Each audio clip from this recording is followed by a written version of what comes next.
పరిశుద్ధ వందనాలు, స్తోత్రాలు ప్రభా, స్తుతులు స్తోత్రాలు నాయన. గొప్ప దేవుడా, ఆశ్చర్యకరుడా, ఆలోచనకర్త, బలమైన దేవుడా, నిత్యుడు తండ్రి, నీకు వందనాలు, స్తోత్రాలు ప్రభా. ఇంతవరకు నాయన ఎంతగానో తోడుగా ఉన్న నాయన, జపమాలలో, ప్రార్థనలో నాయనేసే తోడుగా ఉన్న వందనాలు, స్తోత్రాలు అయా. పాటల్లో తోడుగా ఉన్న వందనాలు, స్తోత్రాలు ప్రభా. మరి నీ వాక్యాన్ని మేము ధ్యానించుకోబోచుండగా నా తండ్రి నాయన, అయ్యా నా తండ్రి నాయన, మా మధ్యలో నువ్వు ఉన్నావు, నమ్ముచున్నాం ప్రభా.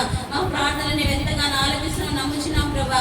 అయ్యా నా తండ్రి, ఒక వాక్యంలో నీ లోతైన మర్మాలు మాకు దయచేయండి నాయన, తెలియచేయండి ప్రభా. నా తండ్రి నాయన, మాకు అందరికీ కూడా నాయన, నీ బిడ్డలైన మాకందరికీ నా ప్రభా, వినగల చెవులు దయచేయి నా ప్రభా, గ్రహించగల మనసు దయచేయి ప్రభా. జుంట తేనె దారుల కంటే మధురమైనది, తీయనైనది నీ వాక్యం ప్రభా. రెండంచుల పదునైన కటకలను నీ వాక్యం ప్రభా. అయ్యా మా హృదయాల నుంచి చూసుకొని పోయేలాగా సహాయం దయచేయి ప్రభా. అయ్యా నీకు వందనాలు, స్తోత్రాలు ప్రభా. విన్న వాక్యం ప్రభా అయ్యా నిష్ప్రయోజనం కాకుండా నాయనేసయ్యా మా జీవితాలలో ఫలించేలాగా సహాయం చేయండి ప్రభా. మా జీవితాలలో ఒక మార్పు తెచ్చేలాగా సహాయం చేయి ప్రభా. అయ్యా నీకు వందనాలు, స్తోత్రాలు ప్రభా. మరి బ్రదర్ని కూడా జ్ఞాపకం చేసుకునైనా ఆవిడ కూడా మంచి ఆరోగ్యం దయచేయి ప్రభా. ఆ యొక్క అనారోగ్య సమస్యను కూడా తీసివేయండి ప్రభా. ఆవిడ కూడా మంచి ఆరోగ్యం నాయన, ఆ యొక్క గొంతునైనా, తోటి ఇన్ఫెక్షన్ అయినా, ఆ యొక్క అన్ని కూడా నాయన నజరేయుడైన యేసు నామములో ఆవిడకు స్వస్థత దయచేయండి ప్రభా.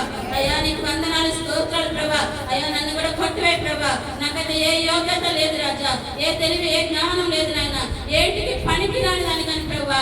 ఈ రోజు ప్రభా నీ బిడ్డల మీద నిలబెట్టినావు ప్రభా. మరి నా తండ్రి నాయన, నా తండ్రి నన్ను కొట్టివేసి ప్రభా, నా ద్వారా నీవు మాట్లాడమని అడుగుతున్నాను ప్రభా. అయ్యా నీకు వందనాలు, స్తోత్రాలు ప్రభా. అయ్యా నీకే స్తుతి, మహిమ, ఘనత నాయన. పరిశుద్ధాత్మదేవ సహాయం చేయమని యేసయ్య అతి పరిశుద్ధ పుణ్య నామమున అడుగుతున్నాం తండ్రి, ఆమేన్. హల్లెలూయా, హల్లెలూయా, హల్లెలూయా, హల్లెలూయా, హల్లెలూయా, హల్లెలూయా. యేసువా వందనం, యేసువా వందనం, యేసువా స్తోత్రం, యేసువా స్తోత్రం. తండ్రి వందనం, తండ్రి వందనం, తండ్రి స్తోత్రం, తండ్రి స్తోత్రం. ఆత్మదేవా వందనం, ఆత్మదేవా వందనం, ఆత్మదేవా స్తోత్రం, ఆత్మదేవా స్తోత్రం. త్రియేక దేవా వందనం, త్రియేక దేవా వందనం, త్రియేక దేవా స్తోత్రం, త్రియేక దేవా స్తోత్రం. హల్లెలూయా, హల్లెలూయా, హల్లెలూయా, హల్లెలూయా, హల్లెలూయా, హల్లెలూయా. సాముయేలు మొదటి గ్రంథం ఒకటో అధ్యాయం 1వ వచనం.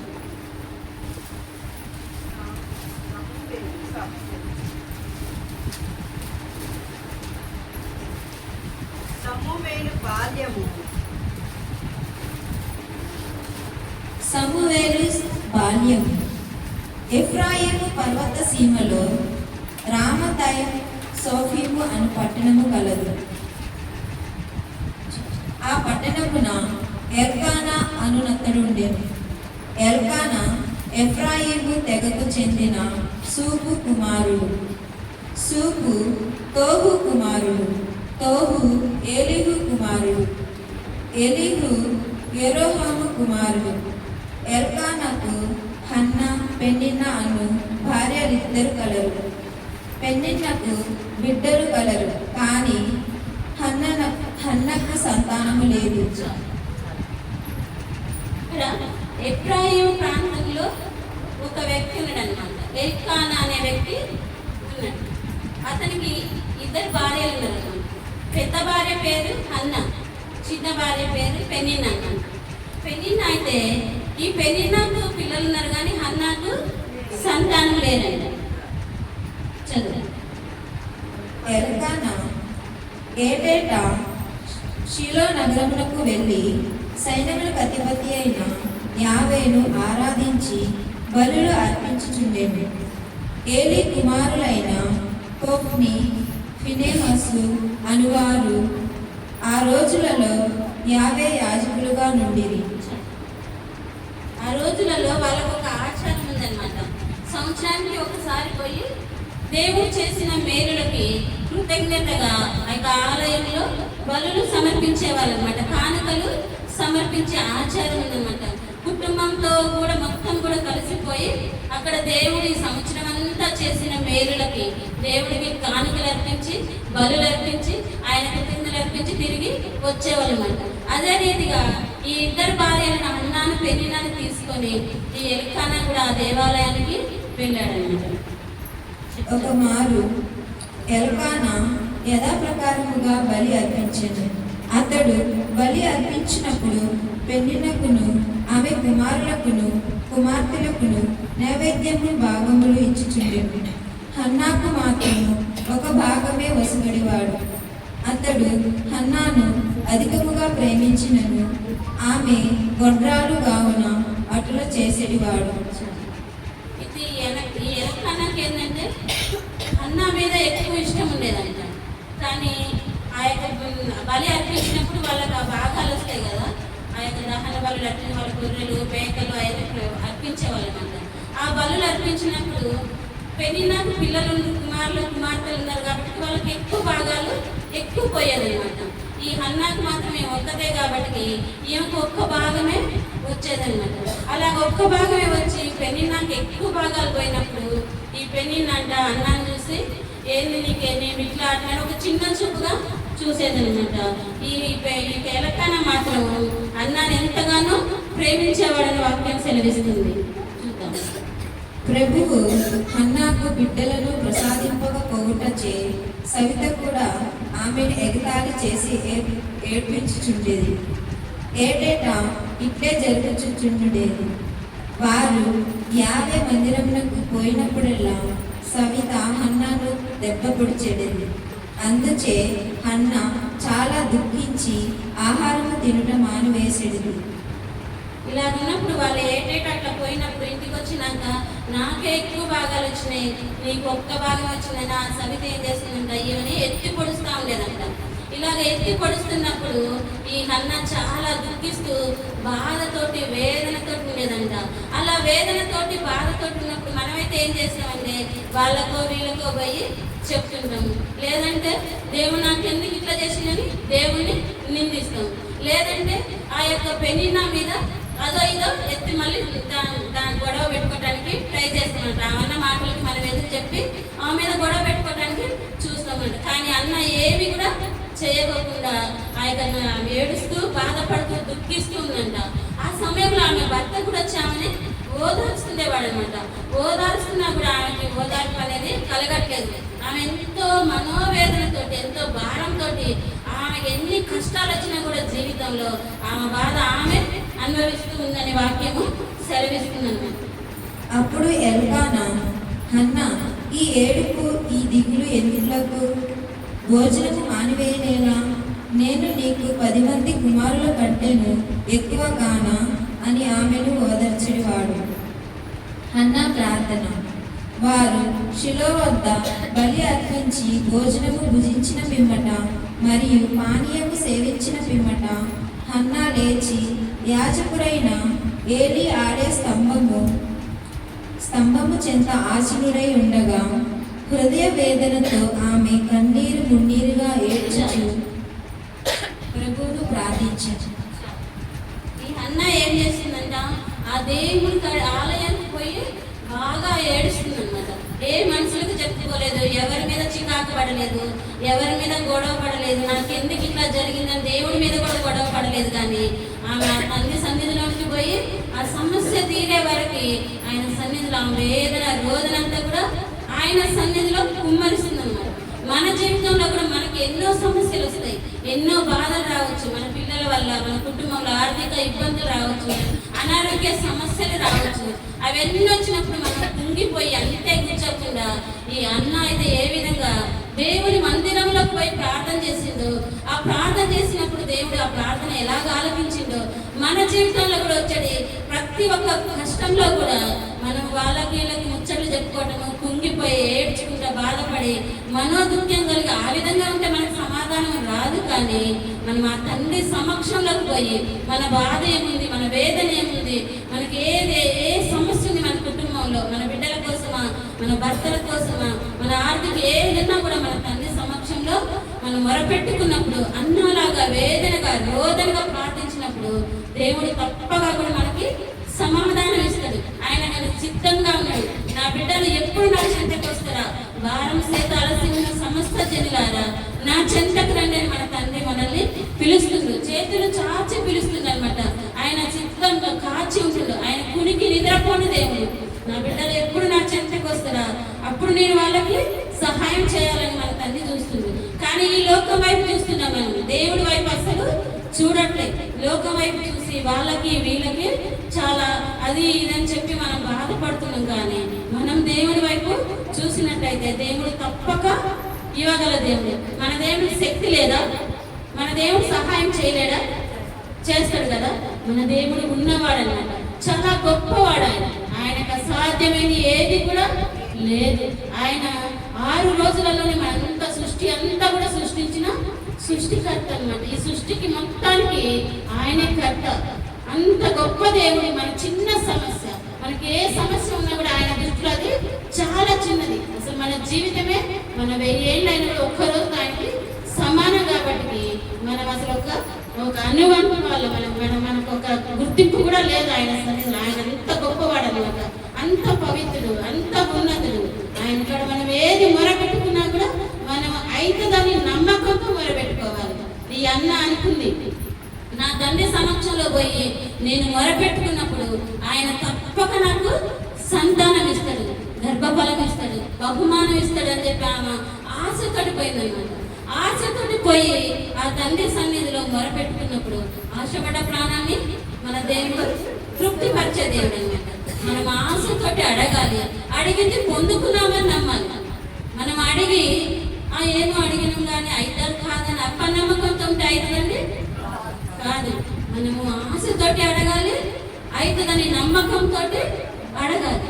నమ్మకంతో మనం అడిగితే నమ్ముట నీ వల్ల అయితే నమ్మే వాళ్ళకి సమస్తం సాధ్యమే అంటుంది దేవుడు. మనం నమ్మాలి. అపనమ్మకం పెట్టుకొని మనం అడిగితే కాదనమాట. మనం గట్టి నమ్మకంగా అడిగినప్పుడు తప్పకుండా ఇస్తారంట. మన ప్రార్థన ఏ విధంగా గట్టిగా గోడలాగా ఉండాలి, ఒక తడకలాగా ఉండాలి. తడక ఏమిటి ఊరికనే పోతుంది. మనం అలా కాకుండా గోడలాగా, మనం బండ మీద కట్టిన ఇల్లులాగా మనము ఉండాలి. మనం స్థిరంగా ఉండాలి. ఆ విధంగా ఉన్నప్పుడు ఆయనలో మనము ఏదైనా సాధించుకోగలుగుతాం, ఏదైనా ఆయన చేయగలుగుతాడు. ఒక విషయం మనకు జరగట్లేదు అంటే, ఒక కార్యం మనకు జరగట్లేదంటే మనలోనే ఏదో ఒక లోపము ఉన్నది. మనము సరిగా తండ్రికి అడగట్లేదు, లేదా మీ పాపములు నాకు మీకు మధ్య అడ్డముగా ఉన్నాయని యెషయా గ్రంథంలో దేవుడు పలుకుతున్నట్టుగా మన పాపములు ఆయనకి మనకి మధ్య అడ్డముగా గోడలాగా ఉన్నాయి. కాబట్టి మనం చేసే ప్రార్థన ఆ తండ్రి సన్నిధికి చేరట్లేదు. చేరినప్పుడు మనకు జవాబు వస్తుందా? మనకి జవాబు రాదు. అందుకని మనం ఎంచి చూసుకోవాలి మన జీవితంలో మనలో ఏముంది, నాలో ఏ పాపం ఉంది, నాలో ఏ దోషం ఉంది. నా కుటుంబంలో నేను చేసిన పాపానికే కాదు, నా తల్లిదండ్రులు చేసిన పాపాలు శాపాలు కూడా మనకు తగ్గుతాయన్నమాట. అందుకోసం ప్రతి దానికోసం కూడా మన తండ్రి సన్నిధిలో పశ్చాత్తాపంతో, వేదనతోటి, రోదనతోటి మనం మొరపెట్టుకున్నప్పుడు తప్పక దేవుడు, మన దేవుడు ఇవ్వగల దేవుడు. మన దేవుడు ఇవ్వలేని దేవుడా? మన దేవుడికి సమస్తం కూడా సాధ్యమే. ఆయనకి సమస్తం కూడా సాధ్యమే. కాబట్టి ఆయన అన్ని కూడా ఇస్తాడు. మనలోనే బలహీనతలు ఏమున్నాయని మనం ఎంచి చూసుకొని ఒక్కసారి మన జీవితాలని మనము సరి చేసుకోవాలన్నమాట. ఈ అన్న అంట కన్నీరు మున్నీరుగా వినిపిస్తుందంట. వాళ్ళు చూస్తురా, వీళ్ళు చూస్తురా అని మనం ఆలయానికి పోయినప్పుడు మనం ఎట్లా ఉంటాం? మనము మన దేవుడు. ఇంకా వాళ్ళ వీళ్ళతో మనకి సంబంధము లేదు. ఎవరు చూస్తున్నా ఎవరు చూడకపోవట్లేదో మనకు అనవసరం. మనం వేరే ఎందుకు ఆలయానికి మన తండ్రితోటి మాట్లాడటానికి పోతుంది. మన తండ్రితో మాట్లాడటానికి పోయినప్పుడు నీ బాధ ఏందో నీకు తెలుసు, నీ వేదన ఏందో నీకు తెలుసు. కాబట్టి ఆ తండ్రికి విన్నవించుకోవాలి, ఆ తండ్రికి మొరపెట్టుకోవాలి. అప్పుడు దేవుడు అంటాడు, అడగండి ఇస్తా అంటాడు. అడిగితేనే ఇస్తాడు, అడగపోతే ఇవ్వడు. ఆయనకు అన్నీ తెలుసు, మనకి ఏం కావాలో అన్నీ తెలుసు. కానీ అడుగుడి మీకు ఇవ్వబడను అంటాడు, వెదకుడు మీకు దొరుకును అంటాడు, తట్టుడు మీకు తెరవని అంటాడు. మనం అడగాలన్నమాట. అడగపోతే ఆయన ఇవ్వడు. కాబట్టి మనం ప్రతిదీ కూడా మనం ఆలయానికి పోయినప్పుడు ఈ అన్నలాగా కన్నీరు మున్నీరుగా మనకి ఏ వేదన ఉందో నీళ్లు పారపోసినట్టు ఆయన సన్నిధిలో మన హృదయాన్ని కుమ్మరించాలంట. అలా కుమ్మరించినప్పుడు మన దేవుడు మన కన్నీరు చూస్తూ ఉంటాడా? మన దేవుడు కనికరం గల దేవుడు కదా. మన దేవుడు జాలి గల దేవుడు, దయగల దేవుడు, కరుణ గల దేవుడు. అన్ని స్వభావాలు మన దేవుల్లో ఉన్నాయి. కానీ మనలోనే రాతి మనసు ఉంది. మన తండ్రి కడివై పోతున్నాం, అక్కడ పోతున్నాం. కానీ ఆయనలో కుమ్మరించి మన లోతుగా ఆయన మూలుగులతోటి మొరపెట్టుకోవట్లేదు అనమాట. అలాగా మొరపెట్టుకున్న వాళ్ళకి తప్పక దేవుడు సహాయం చేస్తా అంటుండు. ఈ అన్న కూడా ఆ పెళ్లి నన్ను గొడ్రాలివి, నీకు పిల్లలు లేరు, నాకే పిల్లలు, నేనే గొప్పని అని ఎంతో తీసేసి మాట్లాడింది, ఎంతో తక్కువ చేసి మాట్లాడింది, ఎంతో చిన్న చూపు చూసింది. కానీ ఆమె మీద ఏమైనా గొడవ ఫైటింగ్ దిగిందా? దిగలేదు. ఎవరి కాడికి పోయినామా? దేవుడి కాడ ఫైటింగ్ చేసిందా? చేయలేదు. దీనతో ఆమె అడిగింది అనమాట. కన్నీరు మున్నీరుగా అడిగింది, తగ్గించుకొని అడిగింది. ఆమె తగ్గించుకొని తండ్రి సన్నిధిలో అడిగింది అనమాట. అలా అడిగినప్పుడు దేవుడు ఆమె గొప్పగా ఒక బహుమానాన్ని ఇచ్చిందంట. చూడు, సైన్యములకు అధిపతివైన యావే ప్రభు, ఈ దాసురాలి బాధలు పరిగింపును, ఈ దీనురాలిని జ్ఞప్తి ఉంచుకును. నీ దాసురాలనైనా నాకొక మగబిడ్డను అనుగ్రహింపును. ఆ శిశువును మరణాంతము నీకే సమర్పించుకుందును. క్షురగత్తి అతని ఆ మరణాంతము నీకే సమర్పించుకుందును. క్షురగత్తి అతని తల వెంట్రుకలు తాకదు అని మొక్కుకునేను. ఆమె దేవుడు ఇచ్చిందని నమ్మిందనమాట. ఇచ్చిందని నమ్మింది కాబట్టి ఆమె ఆ యొక్క బిడ్డ పుట్టక ముందునే దేవుడికి అర్పిస్తానని మొక్కుబడి కూడా చేస్తుంది. కానీ ప్రార్థన మనమైతే ఏం చేస్తాం? నేను ప్రార్థన చేసినా నాకు కావట్లేదు, నేను ప్రార్థన చేసినా ఏమైందో కాదు, అయిద్దో కాదు, దేవుడు ఇస్తాడో తీయడో అని మనం అపనమ్మకంతో ఉంటాం కదా. మనం కూడా చేయొచ్చు, కన్నీరుగా ప్రార్థన చేయొచ్చు, కానీ మనం అపనమ్మకంగా ఉంటాం. ఈమె ఏమైనా అపనమ్మకంతో ఉందా? అపనమ్మకంతో లేనే లేదనమాట. నేను నా దేవుడి సన్నిధిలో ప్రార్థించుకున్నా, మొరపెట్టుకున్నా, నా దేవుడు నా ప్రార్థన తప్పక వింటాడు, నాకు ఆయన జవాబిస్తాడు. ఒక కుమార్తె అంటుందా? కుమారుని అడిగింది. ఆమె కుమారుని అడిగింది. నాకు కుమారుని ఏమన్నాడు? కుమారుని ఇస్తాడు దేవుడైనా. నేను ఆ కుమారుని నీకే సమర్పించుకుంటాయా?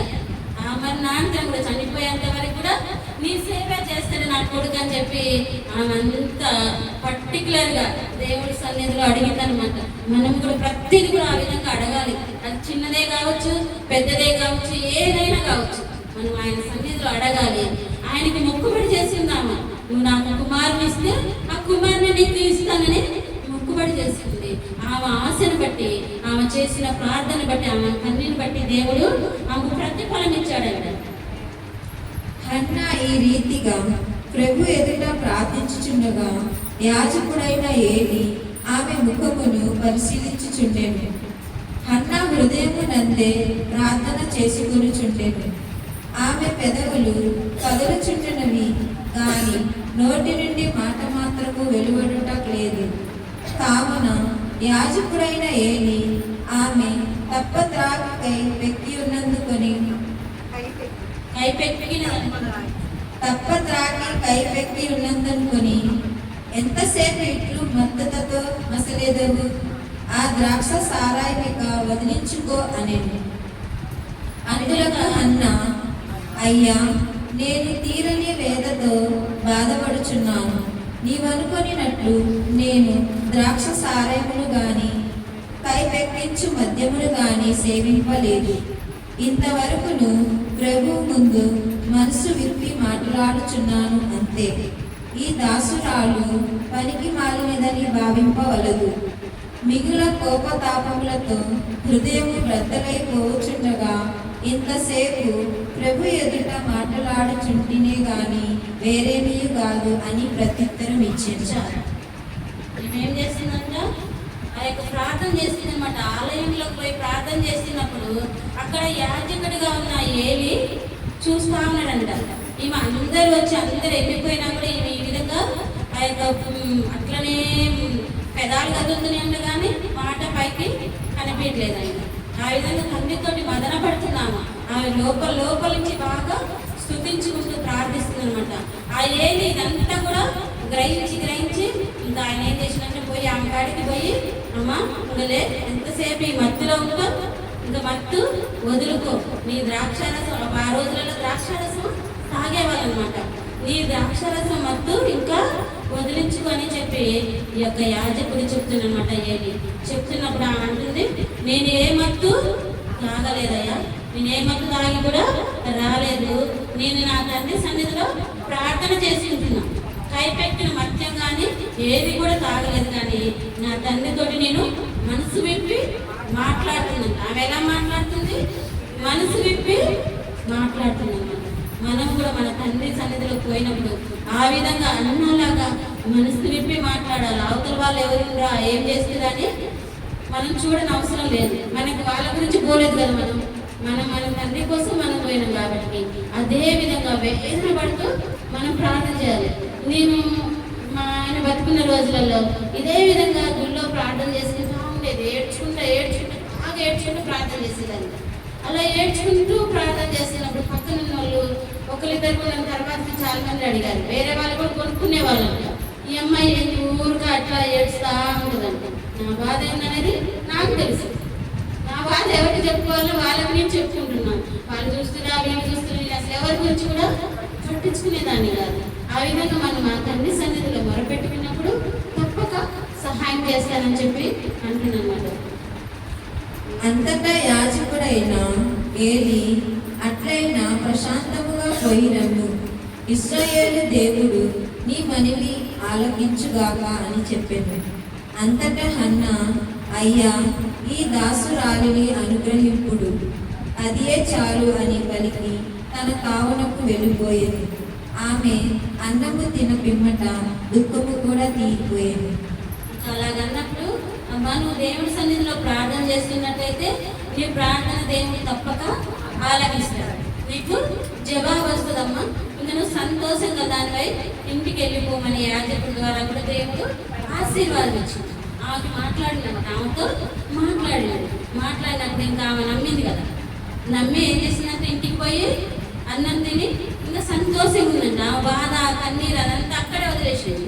తండ్రి సన్నిధిలో వదిలేసింది. ఇంటికి పోయిన నువ్వు బాధ లేదా, వేదన లేదు, దేవుడు ఇస్తాడని గట్టిగా నమ్మింది కాబట్టి ఇంకా ఆమె పోయినాక ఆ వేదన అంతా కూడా తీరిపోయిందంట, దుఃఖం కూడా తీరిపోయిందంట. ఇంకా అన్నం తిని సంతోషంగా ఉందంట. మనం కూడా మన జీవితంలో ఆ తండ్రిని అడిగినప్పుడు ఆయన ఇస్తాడని మనం నమ్మి ఆయన మీద భారం వేసినప్పుడు తప్పక ఆయనే తీర్చాడు. మనం ఆయన మీద భారం వేయము. మనం ఏం చేస్తామంటే మనం దేవుణ్ణి అడుగుతాము, మళ్ళీ ఆ భారం మన ఇంటనే తెచ్చుకుంటాం. ఒక ఉదాహరణ ఏంటంటే, ఒక ఆమంట బస్సులో ఎక్కిందంట. బస్సులో ఒక గంప తీసుకొని ఎక్కిందంట. గంప తీసుకొని ఎక్కినప్పుడు బస్సు ఎక్కాలి. బస్సు ఎక్కింది. బస్సు ఎక్కగానే ఏం చేయాలి? ఆ బరువు దించాలి. దించితే ఆమె బరువు తగ్గింది. కానీ ఆమె బస్సు ఎక్కి కూడా ఏం చేసిందంట? ఆ గంప మీద పెట్టుకొని కూర్చుందంట. మరి తగ్గిందా? తగ్గదు. అట్లనే మన జీవితాలు, మన ప్రార్థనలు కూడా ఆ విధంగానే ఉంటున్నాయి. దేవుడి కాడికి పోతున్నాం, ఏడుస్తున్నాం, ప్రార్థన చేస్తున్నాం, అడుగుతున్నాం, కానీ ఆయన చేస్తున్నాను మనం నమ్మట్లేదు. ఆ బరువు ఆయన మీద వదిలిపెట్టి మనం ప్రశాంతంగా వెనక్కి రావట్లేదు అనమాట. మనం అలా ఉండకూడదు. మనం దేవుడికి ప్రార్థన చేసినట్టు అది అయిందని నమ్మాలి. దాని గురించి మనం మర్చిపోవాలి. ఆయన ఎప్పుడో ఒకప్పుడు తప్పకుండా ఇస్తాడు. మనం నిరీక్షణ కలిగి ఉండాలి. ఆ ఎదురు చూస్తూ ఉండాలన్నమాట. ఎప్పుడని ఎదురు చూస్తూ ఉండాలి. ఆ విధంగా ఉన్నప్పుడు ఇంకా సమస్య మనది కాదు కదా. మన చేతిలో ఉన్నంత సేపే మనది. మన చేతిలో నుంచి ఇప్పుడు ఎవరికి ఇచ్చినాం? మనం దేవుడికి ఇచ్చినాం కాబట్టి ఆయనే చూసుకుంటాడు. ఆయన చూసుకుంటాడు కాబట్టి మనం ప్రశాంతంగా నెమ్మదిగా ఉండాలని చెప్పి వాక్యం సెలవిస్తుంది. ఈ అన్నం కూడా ఆ విధంగానే అన్నం తిన్న పిమ్మట దుఃఖం కూడా తీరిపోయింది. సమూయేలు పుట్టుక. అంతటా వారు వేకువని నిద్రలేచి ప్రభువును సేవించి రామాకు తిరిగిపోయేది. ఎల్కానా తన భార్య అయిన హన్నాతో కూడేది. ప్రభువు ఆమెను నెక్కి ఎత్తించుకునేది. ఆమె గర్భవతి అయి బిడ్డను కనెను. ప్రభువును బిడ్డను అడిగి తిని అనుకొని శిశువునకు సమూయేలు అని పేరు పెట్టాడు. ఆమె ఏం చేసిందంట? ఇంటికి పోయి దేవుని మీద భారం వేసి ప్రశాంతంగా ఉన్నప్పుడు ఇంకా దేవుడు గుర్తు చేసుకుంది. ఆ సమస్యని దేవుడు గుర్తు చేసుకొని ఆయన కలగజేసుకొని ఈమె గర్భాన్ని తెరిచిందంట. ఈమె ఏదైతే అడిగిందో ఆ కొడుకునే ఆమెకు ప్రసాదించింది దేవుడు. ఆ కొడుకునే బహుమానంగా ఇచ్చిందనమాట. అప్పుడు ఆమె కూడా అనుకుంది, నేను దేవుని కొడుకుని అడిగినా కనుక నాకు దేవుడు కొడుకునిచ్చిండని ఆయనకి సామువేలు అని పేరు పెట్టిందంట. సామువేలు అనే పేరుకి అర్థం ఏంటంటే అడుగుట అని అర్థం అంట. ఆ కొడుకు అడుగుట అనే పేరు పెట్టిందనమాట. చూడు ఆమె ఎంత విశ్వాసం. సామువేల్ అంటే అడుగుట అని అర్థం. ఆమెకు అడుగుట, నేను అడిగిన కాబట్టి దేవుడు నాకు ఇచ్చిండని ఆమెకు ఆ పేరు, ఆ యొక్క బాబుకి ఆ పేరు పెట్టి ఇంకా వాడిని సంతోషంగా పెంచి పాలు మానిపించినాక తీసుకుపోయి ఆ యొక్క మొక్కుబడి చేసుకుంది కదా, నాకు కొడుకునిస్తే నీకే నేను సమర్పించుకుంటా, ఆయన మరణించేంత వరకు, ముసలివాడు అయ్యేంత వరకు నీకు సేవ చేసిన నా మొక్కుబడి చేసింది. అదే విధంగా తీసుకుపోయి ఆ యొక్క ఎవరైతే యాజకుడు నువ్వు పోయిరమ్మా దేవుడు నీ ప్రార్థన ఆలకించిందని చెప్పిండో ఆ యాజకుడికే మళ్ళీ సమర్పించొచ్చిందంట చిన్న బిడ్డని. మనమైతే లేక లేక పుట్టిండు, ఎన్నో సంవత్సరాలు ఏడిస్తే ఇప్పుడు ఇచ్చింది. ఈ బిడ్డను వదిలిపెట్టి నేను ఎట్లుంటాను? ఒక్కరోజు కూడా బిడ్డను వదిలిపెట్టి ఉండాలనుకుంటామా? ఇంకా లేక లేక పుట్టిందంటే గారన్న. కానీ ఆమె అయితే మొక్కుబడి చేసుకున్న రీతిగా ఆ మాట మీద నిలబడిందండి. ఆ మాట మీద నిలబడి తీసుకుపోయారు. చిన్న అబ్బాయి పాలు మాన్పియగానే తర్వాత అధ్యాయాలలో ఉంది, పాలు మాన్పియగానే తీసుకుపోయి ఆ విధంగా ఇచ్చింది. మనం కూడా ప్రతి విషయాల్లో కూడా దేవుని స్తుతించాలి, దేవుని నమ్మాలి. ఆయన ఇస్తాడని మనం అడిగినది ప్రతిదీ కూడా ఇస్తాడని మనం నమ్మినప్పుడు ఆయన తప్పక ఇస్తాడన్నమాట. ఇంకొకటి చూద్దాం, ఒక రిఫరెన్స్ యోబు గ్రంథము 1:21.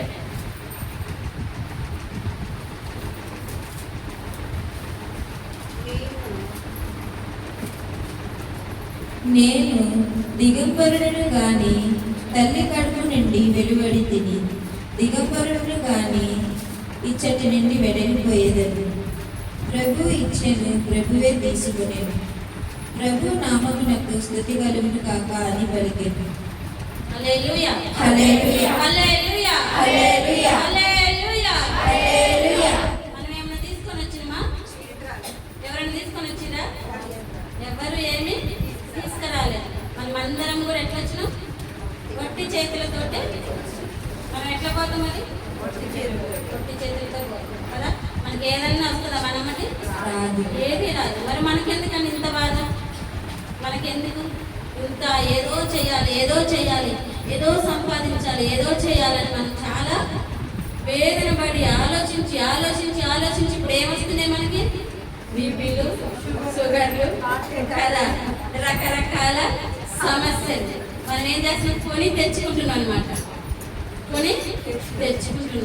అవన్నీ దేవుడిచ్చే కొన్ని అయితే మనం కొని తెచ్చుకున్నాయి, కొన్ని ఉన్నాయి. దేవుడేమో భారం అంతా నా మీద వేసిన నెమ్మదిగా స్తుతించమంటుంది. మనం ఆయన్ని స్తుతించాలి, ఆరాధించాలి, మహిమపరచాలి. మనం అడిగినది ఇస్తాడని నమ్మి స్తుతించాలి. ఆ విధంగా స్తుతించినప్పుడు మనకు అన్నీ కూడా జరుగుతాయి, మంచిగా జరుగుతాయి. మేలైన ఇయ్యడానికి మన దేవుడు ఎప్పుడు కూడా సిద్ధంగా ఉంది. అన్ని ఇచ్చిన తండ్రి యోగుకు అన్ని పోయినాయి. చాలా ఆస్తులు, 7 కుమారులంట, 3 కుమార్తెలంట, చిన్న గొర్రెలు, ఒంటెలు, ఎద్దులు, ఆవులు, అన్ని సమస్తం కూడా పోయినాయి.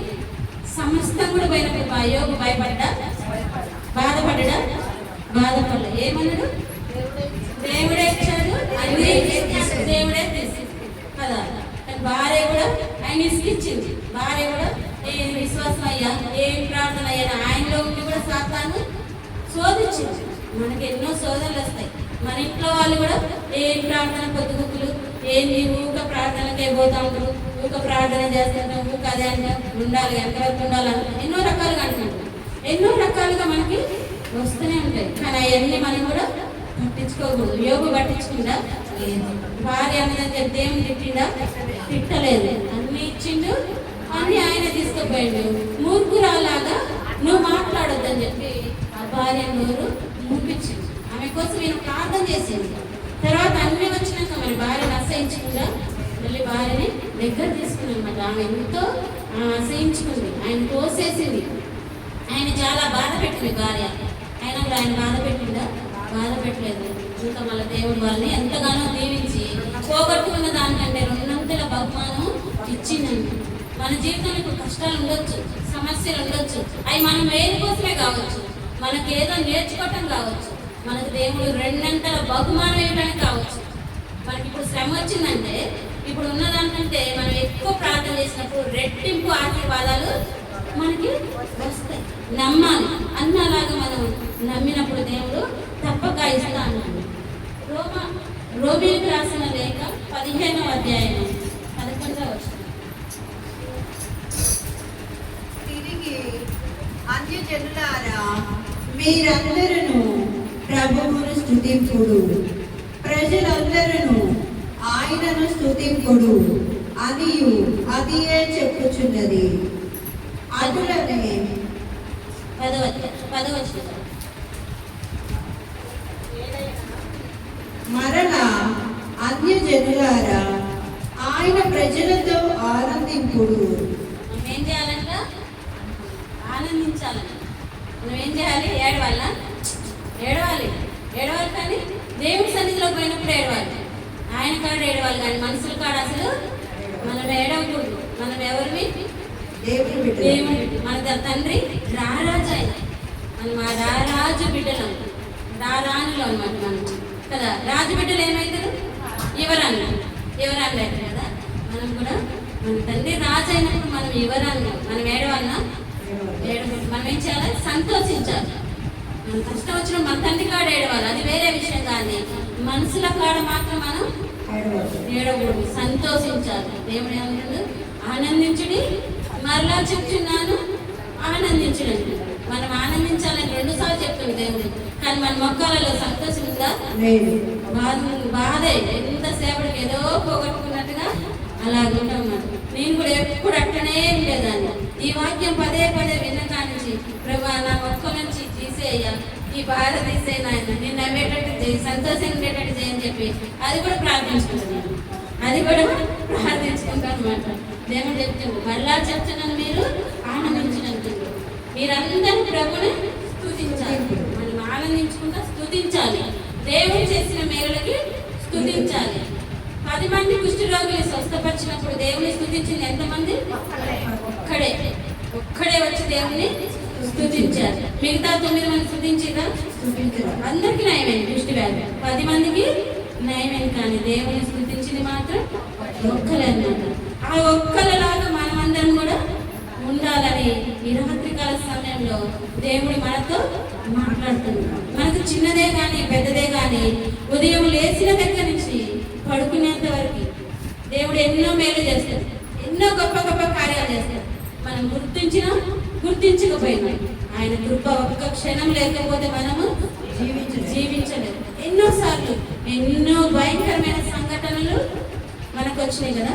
వాటన్నింటిలో నుంచి దేవుడు ఎంతగానో కాపాడి నిలబెట్టుకుంది. అందుకని మనం ఏం చేయాలి? స్తుతించాలి. ఏమని అడుగుతుందా ఆయన? ఆస్తులు అడుగుతుందా? అంతస్తులు అడుగుతుందా? ఏమి కూడా అడగట్లేదు. స్తుతించమంటుంది. ఆయన చేసిన మేలుకి కృతజ్ఞతలు అర్పించాలి.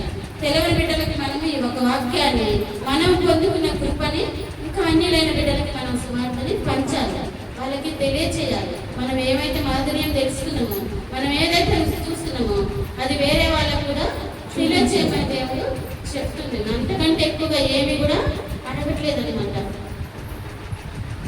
ఫిలిప్పీలకు రాసింది 4వ అధ్యాయం 4వ వచనం.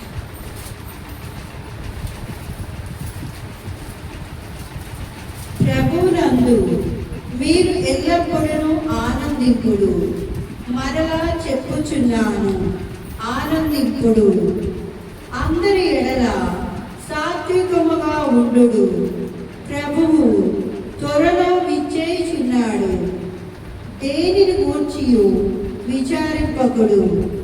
మీకు ఏమి అవసరమో వాని కొరకు మీ ప్రార్థనలలో దేవుని అర్పింపుడు. ప్రభువునందు మీరు ఎల్లప్పుడూ ఆనందించమను. మనం ఎప్పుడు కూడా ఆనందిస్తేనే ఆయనకి సంతోషం. ఇప్పుడు మన బిడ్డలే ఉన్నారు అనుకోండి, మన బిడ్డలకి ఏది కావాలంటే అది మనం కొనిపిస్తాం. మనకి ఏమున్నా ఏమి లేకపోయినా కూడా బిడ్డలు మంచిగా ఉండాలని మనం వాళ్ళకి ఏది కావాలంటే అది కొనిపిస్తాం. ఏది కావాలంటే అది కొనిపించినా కూడా వాళ్ళు ఏడుస్తుంటే మనకి ఎట్లా అనిపిస్తుంది? కదా.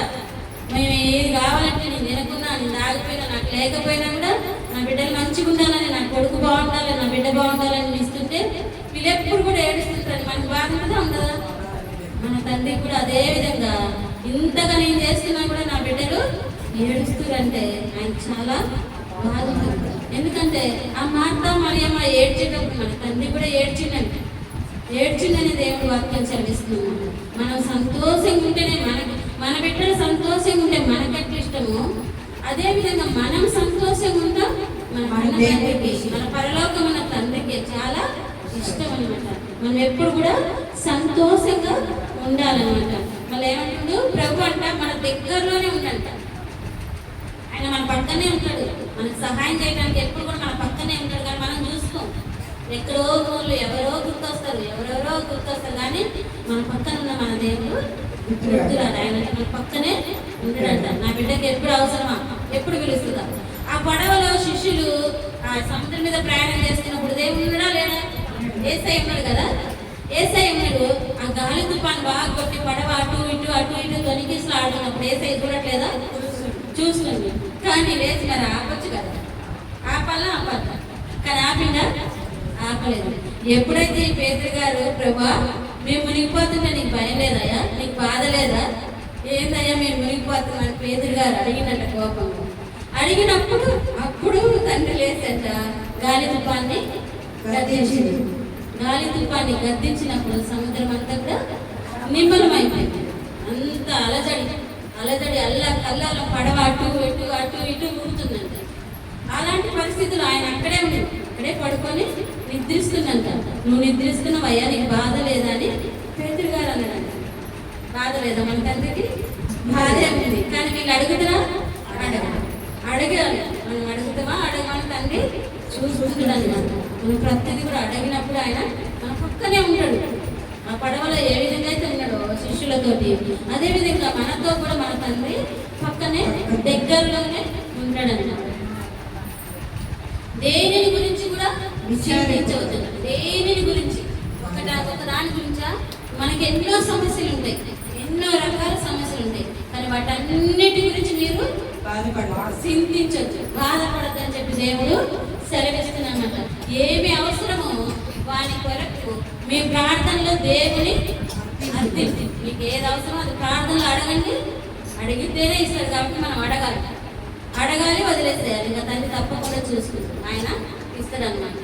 ఈ పేదలు ఏ విధంగా అయితే అడిగినప్పుడు ఆ యొక్క సముద్రాన్ని గద్దించిందో, గాలిపాన్ని గద్దించిందో, సముద్రం నిమ్మలం చేసిందో, మన కుటుంబంలో వచ్చే సమస్యలు కూడా దేవుడు తప్పకుండా నిమ్మలం చేస్తున్నాడు. ఆ సమస్యలు అయినా కానీ, ఎంత భయంకరమైన గడ్డ సమస్యలైనా కానీ, ఒక్కొక్కరికి సంతానం లేని సమస్యలు, ఒక్కొక్కరికి ఆర్థిక ఇబ్బందులు, ఒక్కొక్కరికి అనారోగ్య సమస్యలు, ఒక్కొక్కరికి ఒంటరి జీవితాలు కదా, ఎవ్వరు లేరు నాకేంటి ఒంటరి జీవితం, కొంతమందికి యవ్వనస్తులు బిడ్డలు పెళ్లిళ్ళు కావట్లేదు. వాటన్నిటి నుంచి మీరు వేటి గురించి కూడా చింతించాల్సిన అవసరం లేదని దేవుని ఈరోజు మనందరితో కూడా సెలవిస్తుంది, మాట్లాడుతున్నాను అనమాట. మీరు ఈ విధంగా అర్థించినప్పుడు కృతజ్ఞత పూర్వకమైన హృదయంతో ప్రార్థించవచ్చు. మనం ఎట్లా ప్రార్థించాలి? దేవుడు ఇచ్చిందని అన్న ఏ విధంగా అయితే ప్రభా నువ్వు నా కొడుకునిస్తే నీకు సమర్పించుకుంటా అన్నదో అదే విధంగా మనం అడిగిన అన్ని కూడా పొందుకున్నామని కృతజ్ఞత పూర్వకంగా అడగాలి. అలా అడిగినప్పుడు ఇస్తాడు. మనకు చాలా బలం ఉంది. మన తండ్రి ఉండి మన వెనకాల మనం కాదు కానీ మన వెనక మన తండ్రి ఉందంటే మన బలవంతులే కదా, మనం కూడా బలవంతులే. ఒక చిన్న కథ చెప్పి ముగిస్తానండి. ఫస్ట్ టైం నేను చెప్తున్న దేవుడి కృపదంతా. ఒక ఏనుగు ఉందంట. ఏనుగంట చాలా బాధ అనిపిస్తుందంట. నేను ఇంత భారం మైలేకపోతున్నా, నేను ఇంత బరువున్నా, నేను మైలేకపోతున్నా, నేను బతకలేకపోతున్నా, నేను చచ్చిపోతే బాగుందని ఏనుగు ఏడుస్తా ఉందంట.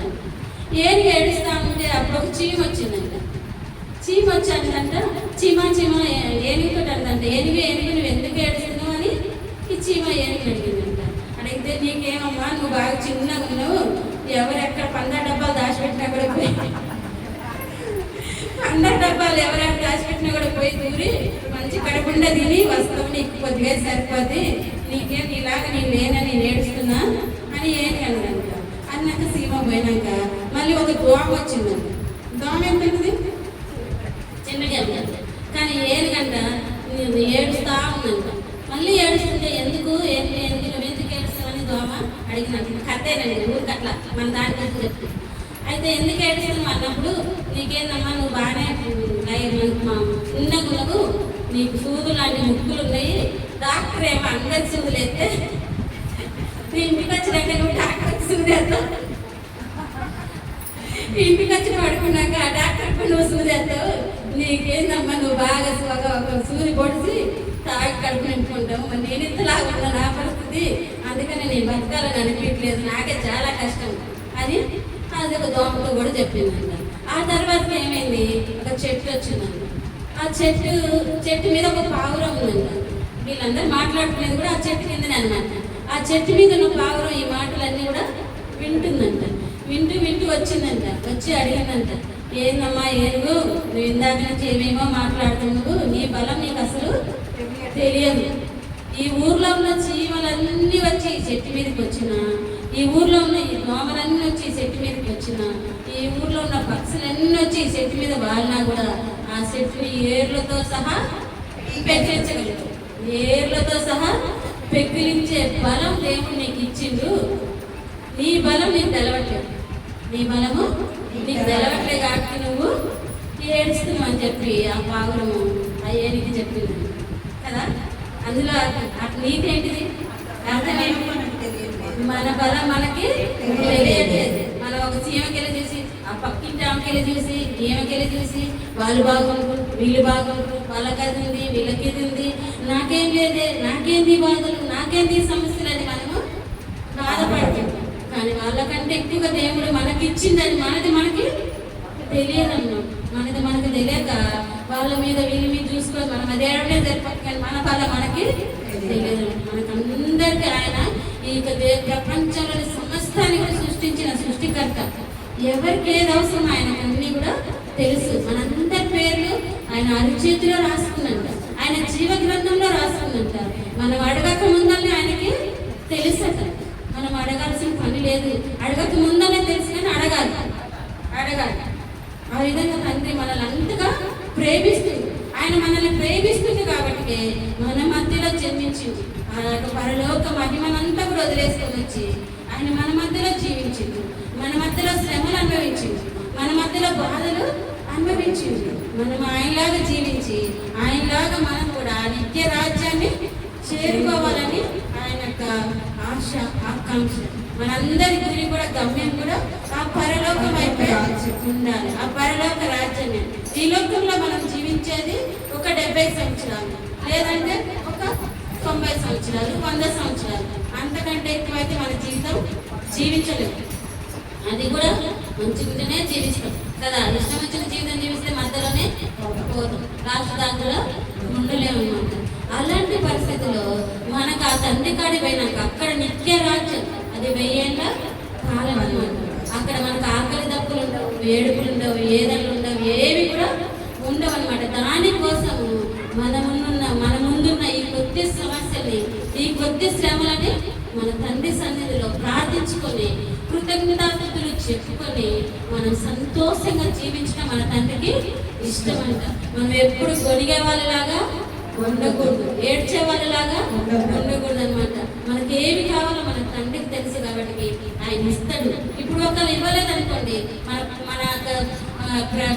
చేసిన ప్రార్థనకి ఇప్పుడు జవాబు రాలేదనుకోండి, ఇప్పుడు కాదు అనుకూల సమయం. దేవుడు ఏమంటే ప్రతి దానికి అనుకూల సమయం, ప్రతి దానికి ఒక సమయం ఉందనుకోండి. ఆ సమయం వచ్చేంత వరకు మనం నిరీక్షణతోటి, ఓపికతోటి వేచి ఉండాలని దేవుడు మనతో చదివిస్తుంది. ఈ చిన్న వాక్యాన్ని దేవుడు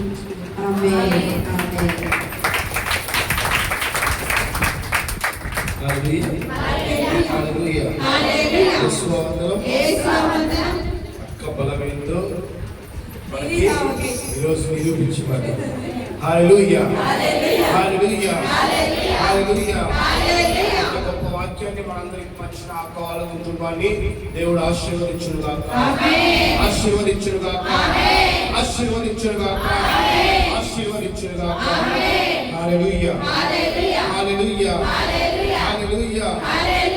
నీ బలం ఏందో, నీ శక్తి ఏందో, నీదేందో నువ్వు కూడా నిరూపించుకోవాలి. హల్లెలూయా, హల్లెలూయా. ఎవరి బలము ఎవరి శక్తి వాళ్ళకి తెలియదంట. సమయం వచ్చినప్పుడు తెలుస్తుందంట. ఏ సేవకుడినైనా అంతే, ఏ సేవకురాలైనా అంతే. హల్లెలూయా, హల్లెలూయా, హల్లెలూయా, హల్లెలూయా. మనం ఏ విధంగా ప్రార్థించాలి అక్కడ చెప్పు. ఇప్పటి వరకు ఏ విధంగా ప్రార్థించాలి?